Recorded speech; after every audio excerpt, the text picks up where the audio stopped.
రకంగా కాదు, ఆయన మనతో మమేకమైపోతాడు. లోకంలో ఒక మినిస్టర్ అయ్యో లేకపోతే ఎమ్మెల్యే అయితే మన నుంచి దూరంగా ఉంటాడు. ఆయన ఆఫీస్కి మనం డైరెక్ట్గా మనం పోలేము. కానీ ఇక్కడ ఈయన చేసేది ఏంటి ఎరికేనా?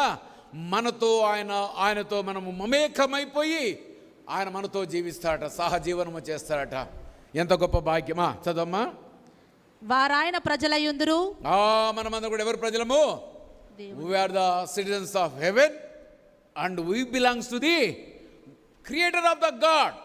దేవుని యొక్క సృష్టికర్తకు మనం జనమై ఉంటాం, ఆయన ప్రజలమై ఉంటామట. ఎంత గొప్ప భాగ్యము! ఒక ఎంపీ పిల్లలము కాదు, ఒక ప్రధానమంత్రి పిల్లలము కాదు, ఒక రాష్ట్రపతి పిల్లలము కాదు, కానీ మనము దేవుని పిల్లలమంటే ఎంత గొప్ప భాగ్యము!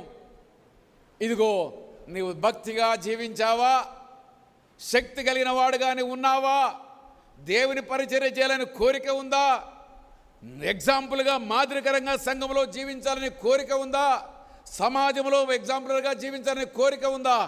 ఇదిగో అనేకమైనవి బహుమతులు ఆయన ఇవ్వడానికి ఇష్టపడుతున్నాడు. నువ్వు సిద్ధపడ్డావా? బైబిల్లో మనం చూస్తాము, వాని క్రియల చొప్పున వానికి ప్రతిఫలం ఇచ్చుటకు నా దగ్గర ఏముందంటాడు? జీతం ఉందని అంటాడు. ఇదిగో నువ్వు పొందుకోవడానికి ఓపిక నీకుంటే ఎన్ని పొందుకోవచ్చు.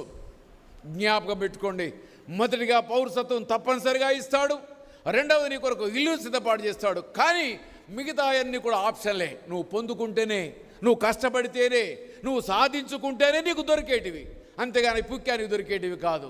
పరలోకము ఫ్రీగా దొరికింది, రక్షణ ఫ్రీగా దొరికింది, కానీ పరలోకము ఇల్లు కూడా ఫ్రీగానే దొరికింది. కానీ మిగతాయి పొందుకోవాలంటే మనము ప్రత్యేకమైన జీవితము జీవించాలి.